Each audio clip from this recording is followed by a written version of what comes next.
Welcome to Sola Church Online. I'm Alan Rigg. This is my wife, Miranda Landers, and together we lead Sola Church, a hybrid church, digital plus micro. And if you're wondering what is digital church, well, you are here right now with us having digital church. We put a new service up every Sunday at 10 a.m. Pacific time on our Church Online platform. And then micro church, that's our small groups called life groups that meet during the week. We've got in-person groups and we've got online groups. We'll tell you more about that at the end of the service. And I think you're going to enjoy the service today. Let's worship.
Louder and louder.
Was my cross you bore, so I could live in the freedom you died for.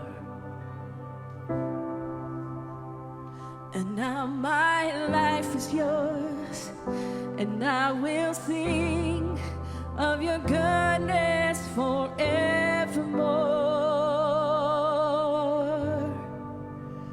Worthy is your name, Jesus. You deserve the praise. Worthy is your name. Worthy is your name, Jesus. You deserve the praise. Worthy is your name.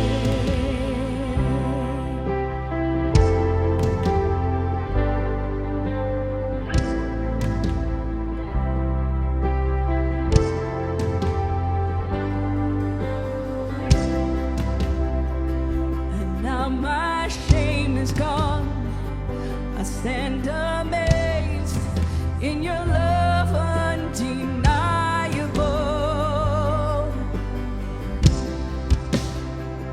Your grace goes on, and I will sing of your goodness forevermore. Worthy is your name, Jesus. You deserve the praise. Worthy is your name. Worthy is your name, Jesus. You deserve the praise. Worthy is your name. Worthy is your name, Jesus. You deserve the praise. Worthy is your name. Worthy is your name, Jesus. You deserve the praise. Worthy is your name.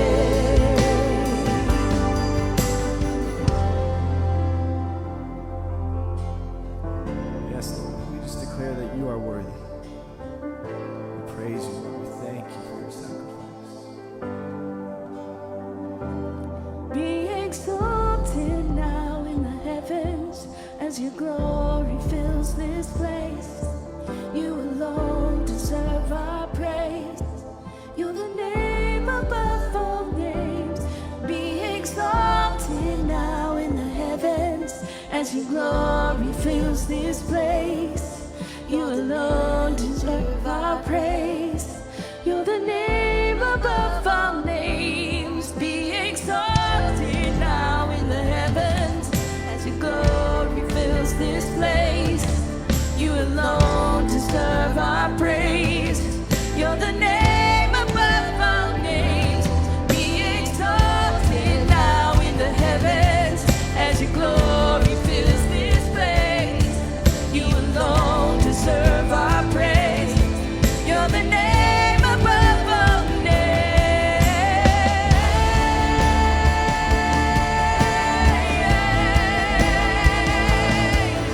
Oh,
This is that time in our service when we worship with our giving. If you're just checking us out today, please don't feel like you have to participate.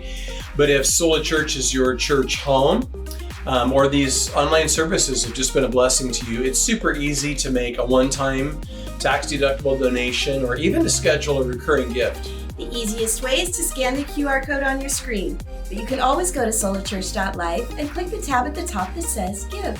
Yeah, I just want to thank you guys so much for your generosity. Your giving makes it possible for us to create this digital content, to do our micro church gatherings, to do outreach. So thank you guys. Let's get into our time of teaching.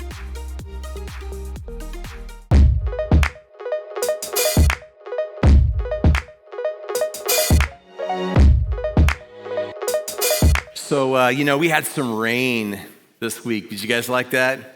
I always love it when we get a little bit of rain. It feels a little bit more seasonal. But Wednesday, I was driving to Marietta in the rain, and I thought, man, I need to be careful. I need to watch my speed and pay attention to what's going on around me. And not long after I thought that to myself, I drove into some really dense fog. It was a little more dense than I'm normally remember having seen on the 15 before, heading north from here. And so I kind of got through that, and not too long after I'd come through that dense fog, I saw that there had been a rollover accident.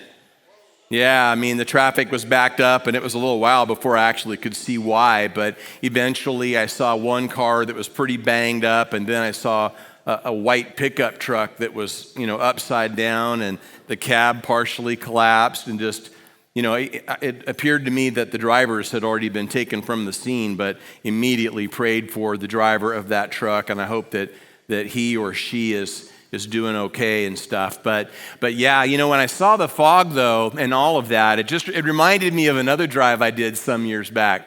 This is probably like 35 years ago. I had to drive up to Lake Arrowhead. So I'm driving up the San Bernardino Mountains, and it was after dark, and I drove into the most dense fog I've ever experienced in my entire life. And it was scary. You know how those roads are. They're sort of serpentine as you make your way up the mountain, and you've got, on one side, you've got the cliff. On the other side, you've got like a steep drop. And basically the only thing between you and death is this little decorative guardrail.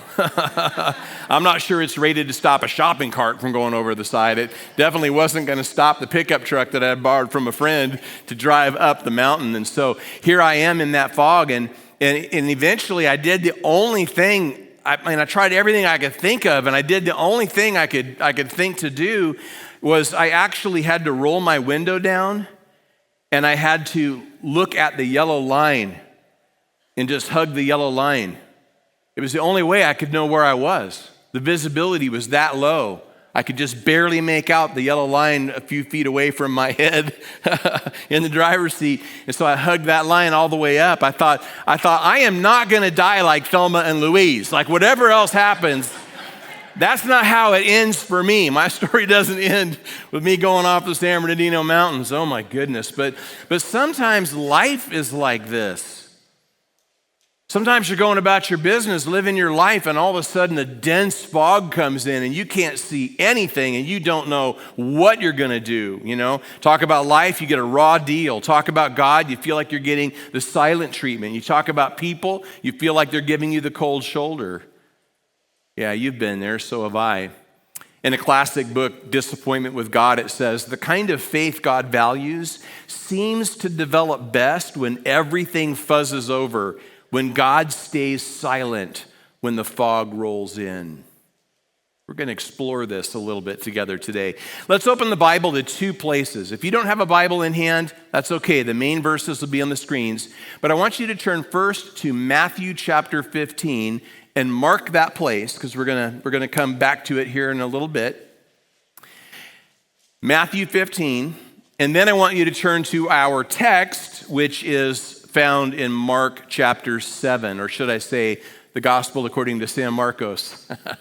Love it. I love that our city is named for the author of this book about Jesus. But we've called this series Marked because Jesus has marked us. And not just for ourselves, but so that we can leave his mark on our community, and beyond. Whether you're here in the auditorium, whether you're watching Mission 316 Church online, whether later you're watching Soul to Church online, He's marked us to reach the whole world. And so, in this series, we're becoming unstoppable, we're becoming unerasable, we're becoming marked. We're going to talk now about a woman who, she discovered that relentless trust moves the heart of God. So we're going to call this one Marked by Relentless Trust. And we're going to start with this. Let's talk about how relentless trust is needed when life's not fair. Mark 7, beginning in verse 24, it says, "From there Jesus arose and went to the region of Tyre and Sidon, and he entered a house and wanted no one to know it, but he could not be hidden. For a woman whose young daughter had an unclean spirit heard about him, and she came and fell at his feet. The woman was a Greek, a Syrophoenician by birth, and she kept asking him to cast the demon out of her daughter." Now, Tyre and Sidon may or may not be familiar place names to you. They were located on the Mediterranean coast. They're part of modern Lebanon, ancient Phoenicia. This was the only time, as far as we know, that Jesus left the country during his public ministry. The only time during his public ministry, as far as we know, that he left the country. And he wanted to keep it on the down low. Why? Why did Jesus want to keep it on the DL that he was where he was, that he was in this particular house? I think one thing worth noting, this could be its own message and maybe would even be best at some kind of a leadership conference or something. But unlike this romanticized notion about the ministry of Jesus where he's available 24/7, 365 on demand, instead, Jesus really modeled for us having balance and taking time to rest, taking time for solitude, taking time to recharge. And that's a really good model for us to follow. So Jesus was once again trying to get a little bit of downtime, but Club Med was not to be. We see here in verse 25 that a mother comes about her young daughter. And it says that the girl had an unclean spirit. Now, what does that mean? We've talked about it before, so I'm not going to belabor it today, but it means that a demon or a fallen angel had taken control of the girl's will. How scary is that? That's so Exorcist, so American Horror Story. Now, thankfully, I have no experience with this, and I'm hoping that you don't either. For most of us, this sort of thing is outside of our experience. We can't relate to it. But you know what we can relate to? We can very much relate to this mother. Because so many of us are parents and grandparents, and some of us even great-grandparents. And maybe you can remember a time, when your child's appearance changed suddenly, when their friend group changed suddenly, or when their grades started to slip. Maybe when they started lying about where they were or who they were with or what they were doing. Maybe when you started, seeing evidence that they were drinking or drugging or that, there was sexual activity that, hadn't been there before. And, maybe there's even self-harm, like maybe you discover that your child is cutting or that they are, they've developed an eating disorder or even that they have suicidal thoughts. And it's heartbreaking. So even though that's different than this exact situation, I'm just saying that if we can't relate to this situation we're reading about, we certainly can relate to these other things that are so upsetting and so threatening and just sort of turn everything upside down. But then there are things that go beyond that, right? There's things that happen in our life that just don't feel fair, that transcend even what we experience as a parent or a grandparent, like when you get the cancer diagnosis, when you find out that your spouse has had an affair, maybe it's a friend's betrayal, you lose a job or you lose a loved one, you're learning to live with chronic pain or maybe even depression. It just feels so unfair that you're having to deal with this thing or these things. What is happening? There's that verse in James 1 verse 3, where it talks about the testing of our faith, producing patience and so forth. And so God does test our faith. He tests us. And one of the ways he tests our faith is through problems. Man, it's easy to trust when things are good. Anybody have any trouble trusting God when things are good? Like that's pretty easy for me at least. Like if things are good, man, I'm good. But it's a little bit harder to trust God when things go from good to bad. And harder still when they go from bad to worse. Like what then? There are times, I've said it before, I'll say it again, there are times when I don't get God. I don't know if pastors are supposed to say that, but I'm saying it. There are times when I don't get God. Like I love God, I serve God, I trust God, but sometimes I do not get him. I don't know why he does what he does. I don't know why he doesn't do what he doesn't do. Like I do not have God figured out. I've tried, believe me. We're all trying to figure God out, and none of us can do it. But then you just start thinking about things, and there are things that don't add up. It doesn't add up that the same God who brought 10 plagues against Egypt to free 2 to 3 million Hebrew slaves allowed 6 million Jews to die in the Holocaust. It doesn't make sense that the same God who saved Daniel in the lion's den didn't save countless Christians in arenas around the Roman Empire from lions and other wild animals that tore them to pieces. How do we reconcile these kinds of things? We can't. U2's Bono in a song called Peace on Earth talks about those times when hope and history don't rhyme or won't rhyme. Yeah, there's a lot of that. George MacDonald wrote, "Everything difficult indicates something more than our theory of life yet embraces." And so there's those times when we feel like we've gotten the raw deal in life. It's just not fair. And how do we reconcile it? Well, these problem tests, that is suffering, they change people. They change me. And they change you. They can make us better or they can make us bitter. They make us better if in response we turn to God and press in to God. They make us better if we turn away from God and move away from him. And so we all have a choice to make in that regard. But there's that saying, you've heard it, that a faith that can't be tested can't be trusted. And there is a need for our faith to be trusted. So what are we going to do? What are we going to do when unfair things happen? When things that we thought would never happen to us, things that we didn't want to happen to us, things that we wish hadn't happened to us. What then? What are we going to do? Are we going to turn to God? We think about that verse, most of us know it, Romans 8:28, like without me even quoting it, you know what it says, so many of you, that God works all things together for good. Can we believe that? Can we hold on to that? That good will come even from the unfair things. The unfair things don't get the last word, that they're part of our story, but they're not the whole story. All right, well, we haven't resolved much yet. We're going to have to live with this tension. But so far we've talked about how, marked by relentless trust. Well, we need relentless trust when life's not fair. But secondly, we need relentless trust when God's not there. You'll see what I mean. Let's go ahead and save our place in Mark because we're coming back to it. But let's turn to that place we saved in Matthew. In Matthew 15, we have a parallel account. And so we want to look at that a little bit now.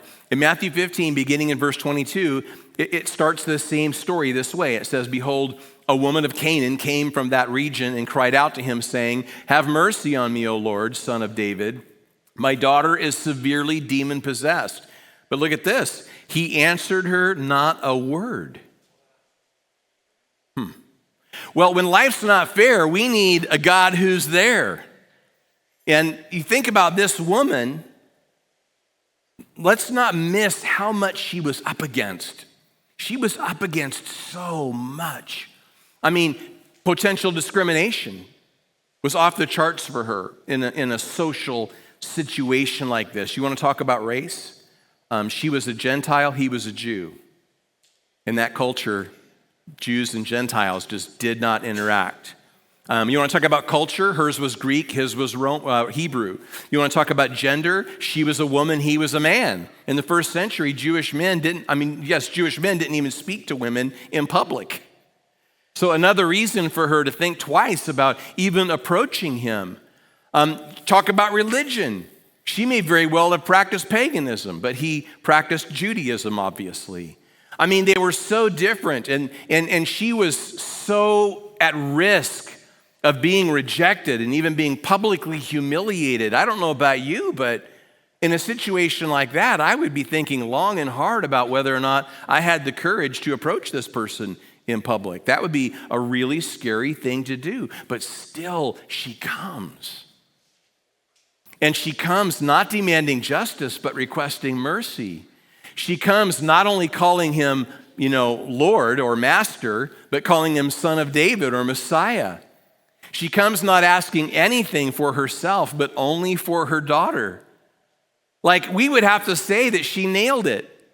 She nailed her approach to Jesus. Like how could she have done it any better than she did? If you or I were going to coach her, like, okay, if you're going to approach Jesus, here's how you ought to do it. Like, she covered all those bases. She checked all those boxes. But then in verse 23, we're slapped in the face with this sentence.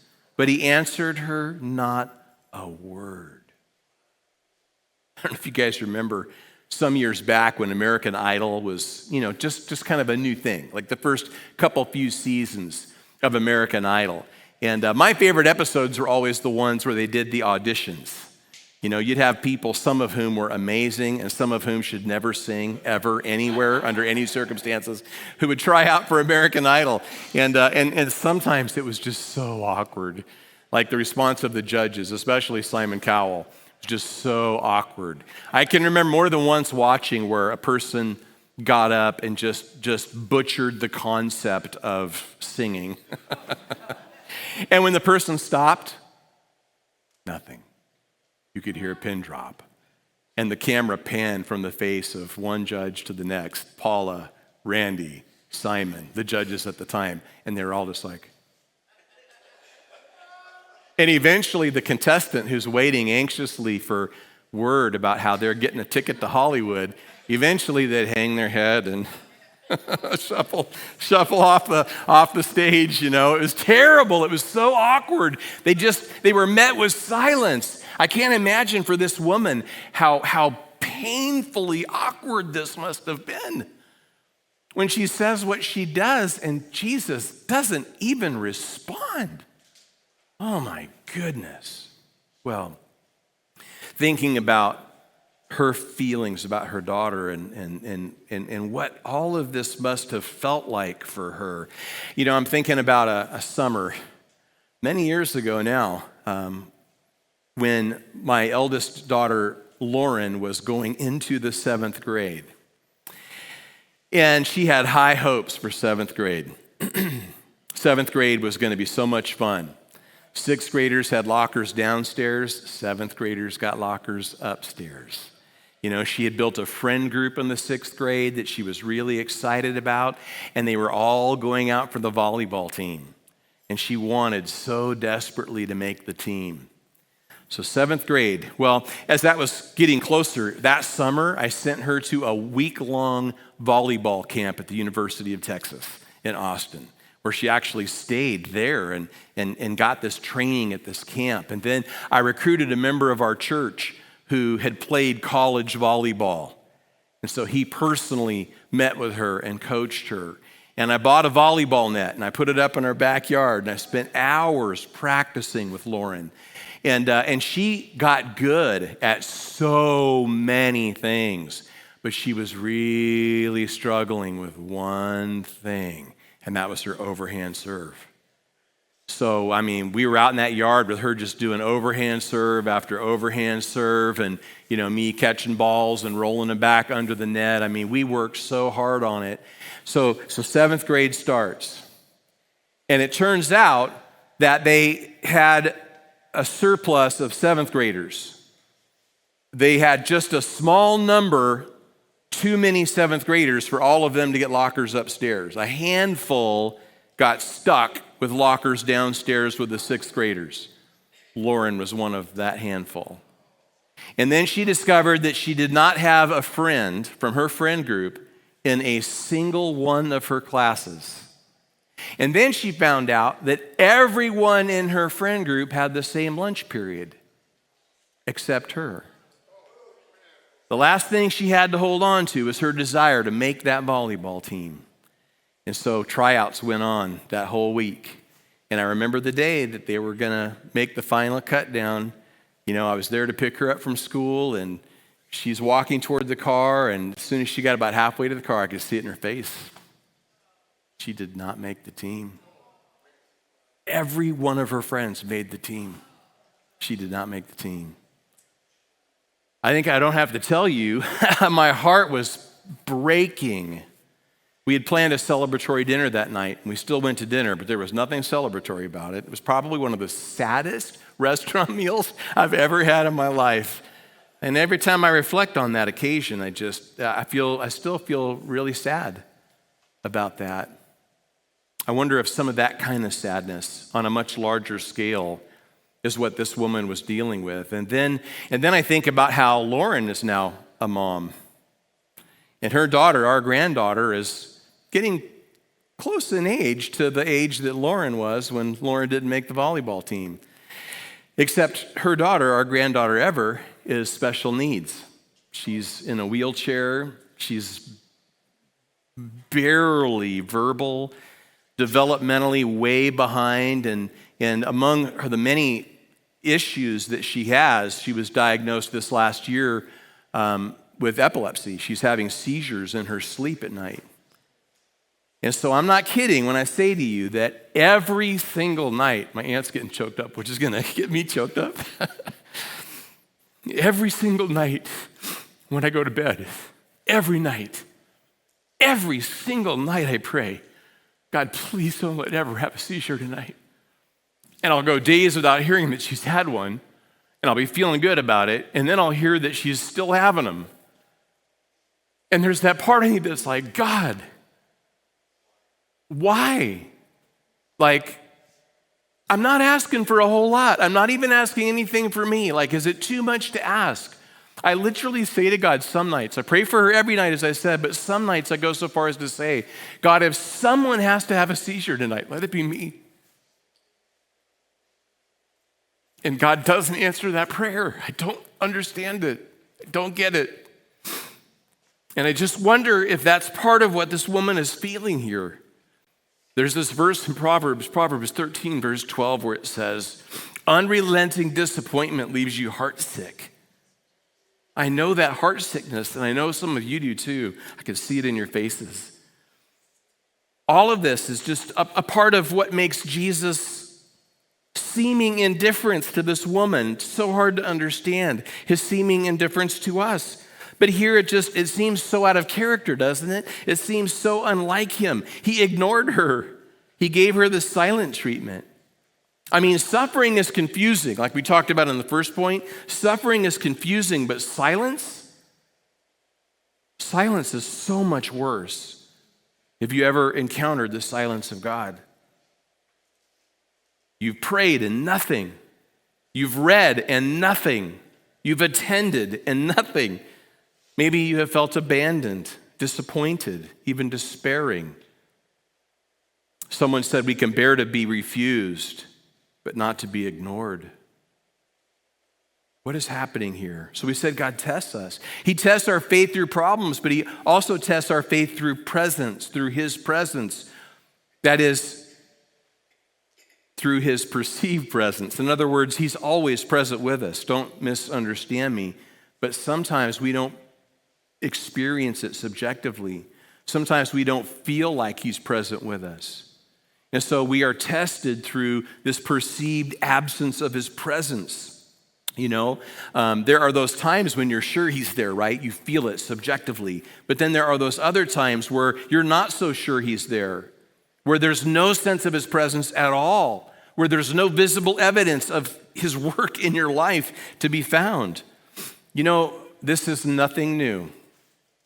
If nothing else, hearing me talk about it hopefully has made you feel like, oh, it's not just me. But I'm telling you, Christians have been experiencing this for 2,000 years, God's silence. St. John of the Cross called it the dark night of the soul. Henry Nouwen called it the ministry of absence. A.W. Tozer, one of my favorites, called it the ministry of the night. Others have called it the winter of the heart. So part of what I'm saying, if you're experiencing the silence of God right now, is that you're normal. This is normal. There's nothing wrong with you. You're not broken. This is part of the experience of people of faith, of followers of Jesus. In some ways, and this is going to sound weird, so you'll have to hear me out a little bit. In some ways, it's like God plays hard to get. Do we have any single people here today? Raise your hand. Yeah. Now keep them up. Take out your cell phone and get pictures of the eligible people so you can follow up later. Oh man, sometimes single people, when they're dating and so forth, sometimes they'll play hard to get, and I mean, there's thoughts behind it, I guess, wanting to seem more desirable or wanting to present a challenge. But in God's case, I mean, there's kind of this sacred romance thing happening between us and him, and he wants to be pursued. He doesn't need it. God doesn't need anything, but he loves it when we pursue him. And there are really valuable things that happen in our hearts as we learn to do that. Jeremiah 29, verse 13, I'm going to read it, but it's going to stand in the place of so many verses that say more or less the same thing. It reads, "You will seek me and find me when? When you search for me with all your heart." So there is this intrigue about this, where Jesus is just becoming more and more compelling, more inviting, more true, more mysterious. I love that. I love that idea. But there's also that saying that absence makes the heart grow fonder. Sometimes we say distance makes the heart grow fonder. Have you ever been in a long-distance relationship? I've been in a long-distance relationship. Miranda and I were long-distance for 7 months. I posted a picture yesterday, Valentine's Day, that was taken a few days before our first Valentine's. And, that was during that 7-month season where we got to see each other a couple of times. And so we weren't able to actually be in the same space. I was in Texas, she was in Iowa on that Valentine's Day, but just days before that, we were together. And so I posted that picture on my Facebook and my Instagram. It was really, in many ways, it was a wonderful time for us. I mean, we were communicating every single day, lots and lots and lots and lots and lots of texting with some phone calls too. But we really got to know each other during that time. And it was a good time for us. But I know for a lot of couples, especially because we were starting that way. I knew her, but we hadn't never been a couple in the same place. But for couples that they've already been a couple for a year and then they have to do long distance. Like I've heard stories about how hard that is to go from being in the same place to then being long distance. That's a challenge, right? But this idea about distance or absence making the heart grow fonder, there is, believe it or not, there is sort of a spiritual aspect to this, these presence tests. God's silence, it changes people, it changes me, and it changes you. And once again, it can make us better or it can make us bitter. Ken Geyer, in his book, The North Face of God, said we should not allow the silence of God to silence us. So as our problems increase and his presence seems to decrease, often that's when we pray the most. It actually does compel us to pray. That's a good thing. Somebody said for every prayer that goes up in prosperity, 10,000 go up in adversity. And there is some truth to that. It draws us out. But remember that just because you don't feel close to him doesn't mean you're not. He's always there. Hebrews 13:5 quotes Jesus as saying, "I will never leave you nor forsake you." The ever quotable Rick Warren put it this way, "God is real no matter how you feel." That's good. You can hold on to that, right? Okay, so relentless trust when life's not fair. And then we talked about relentless trust when God's not there. Finally, let's talk about relentless trust when people don't care. We're going to start where we are in Matthew, and then we're going to return to Mark. So first in Matthew, chapter 15, picking it up where we left off in that 23rd verse. It says, his disciples came and urged him, saying, "Send her away, for she cries out after us." But he answered and said, "I was not sent except to the lost sheep of the house of Israel." So when God's seemingly not there, we need people who care, right? Ecclesiastes 4 verse 12 says, "By yourself you're unprotected. With a friend you can face the worst." And I need those friends in my life, and so do you. And throughout the Bible, we see that. I mean, Moses had Aaron and later Joshua. David had Jonathan. Paul had Barnabas. Even Jesus had Peter, James, and John. Somebody said that friendship consists of a willing ear, an understanding heart, and a helping hand. Yeah, and it's so good, right? It's so good to have those things in our lives. But what happens when you don't get that? We said that God tests us. We said that he tests our faith through problems, that he tests our faith through presence or his seeming absence. And he tests our faith through people. You've heard me talk before about my own experience, and I don't need to spend a lot of time on it now, but I know what it's like to need people and not have them be there. You know, when my entire life fell apart in 2010, of course there were some people who were there for me. First and foremost, my family was there for me. But I mean, even in terms of the faith community, there were some people who were there for me. But there were a shocking number of people who weren't. I saw the things that they posted about me on social media. I read the hate mail that they sent me. I dealt with the cold shoulder treatment if I ran into them in public. It was an awful experience. And I bet you that some of you guys can relate to that. And so again, I mean, in our relationship with God, when we feel like he's not present and we turn to people around us for support and they're not there, that is so hard. Sometimes we let people down like that. Sometimes we're the ones that aren't there for them. Sometimes we're the ones that give them the cold shoulder. Other times we're just the, you got a problem, I got a verse, school of counseling people. I love Bible verses. I have spent my entire adult life with a few breaks here and there from full-time ministry, but I have basically spent my entire adult life studying and teaching the Bible. I'm all about the Bible. But there are times when the last thing that my friend needs is a Bible verse. There are times when they just need me to sit and cry with them, you know, and I've got to be able to do that. I've got to be able to enter into that and just be present. There's that saying, no one cares what you know until they know that you care.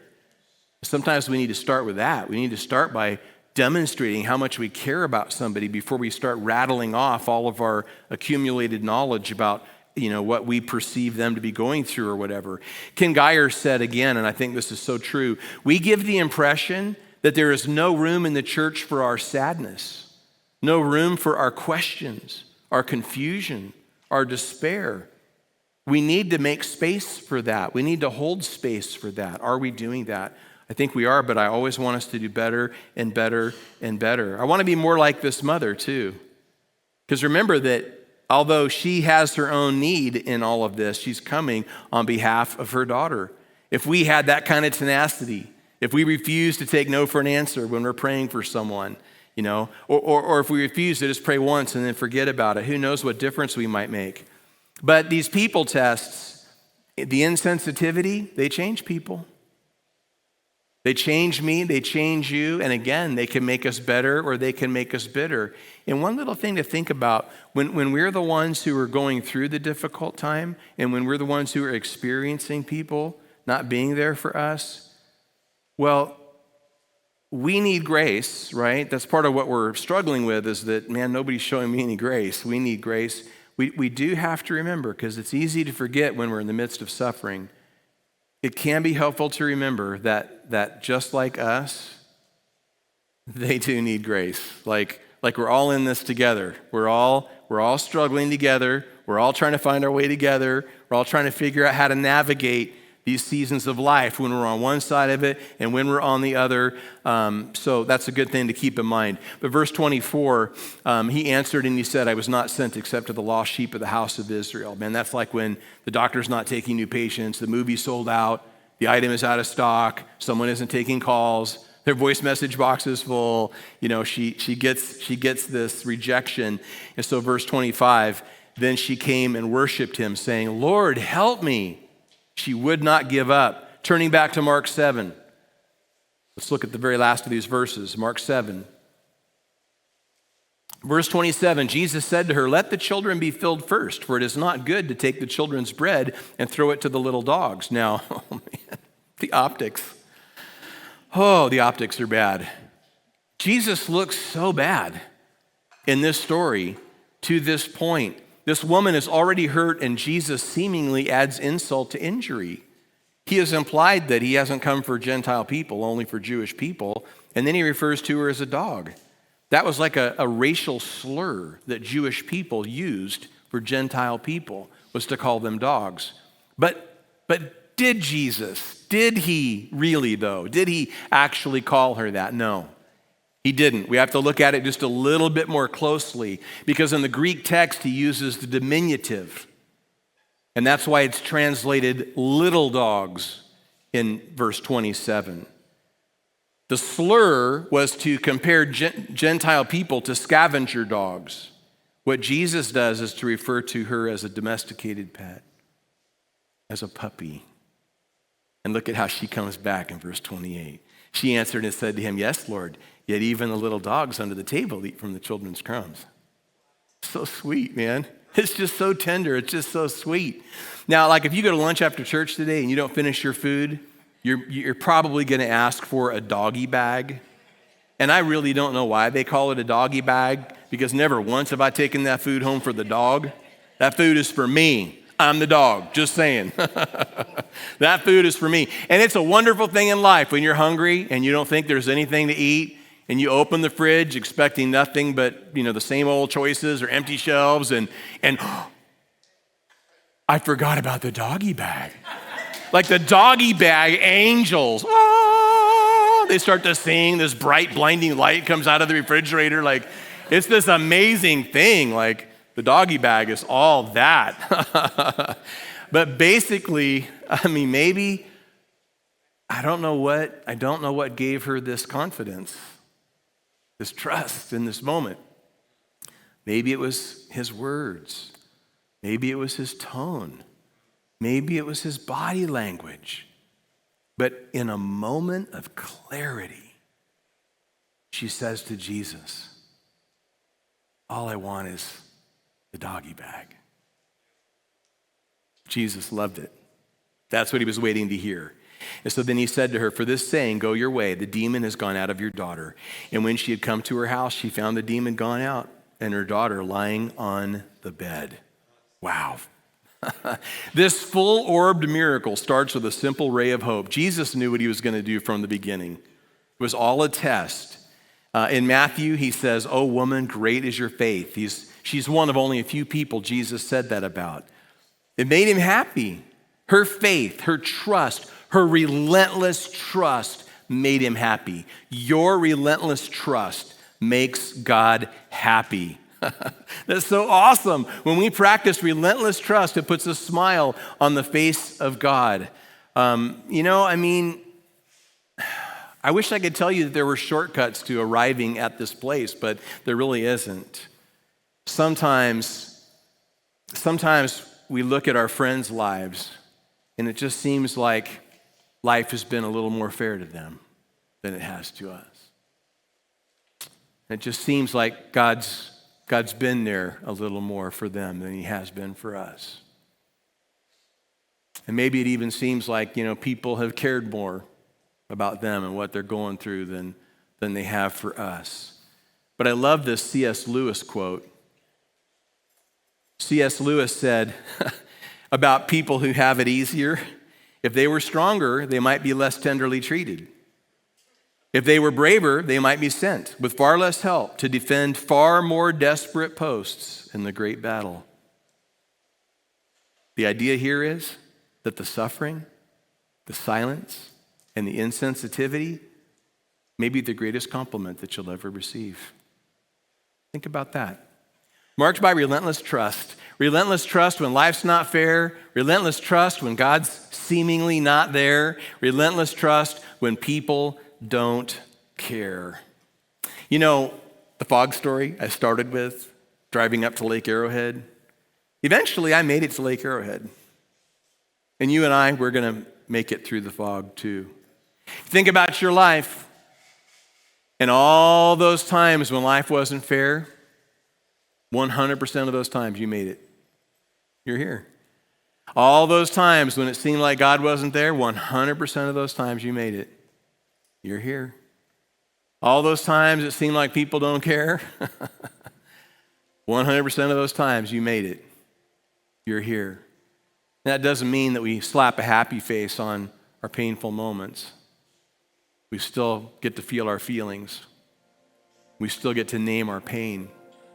It's all part of the process. But we also get to practice this relentless trust and to look for the beauty in every moment. You know, this week I'm actually going to see my granddaughter.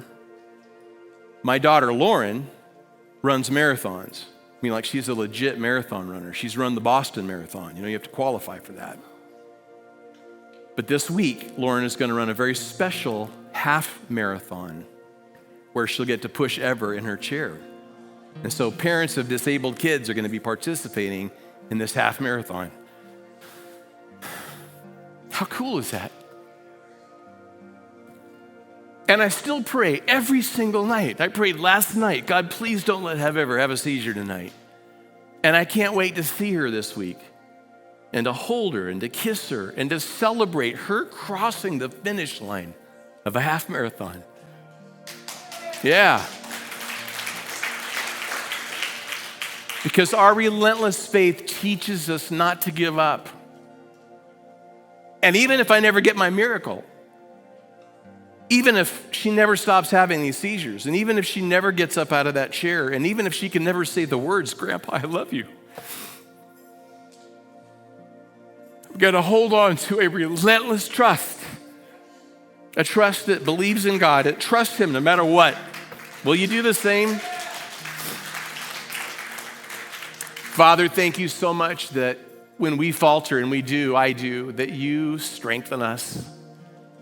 Thank you that by the power of your Spirit, we can have this relentless trust that doesn't give up, that never gives up, even when we don't get the answer that we're asking for, which is the hardest thing of all. But we still trust you.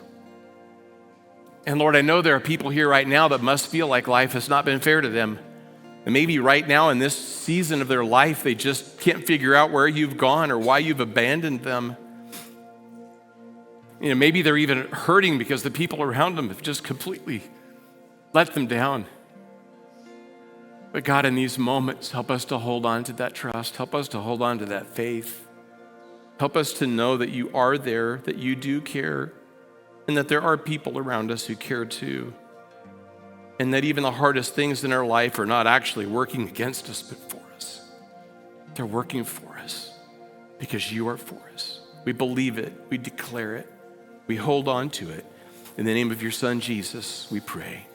Amen. And now it's time to fill out a Connect card. Yeah, just go to our website, solidchurch.life, and scroll to the bottom of the homepage, letting us know that you watched today, but also you can request information there about our small groups.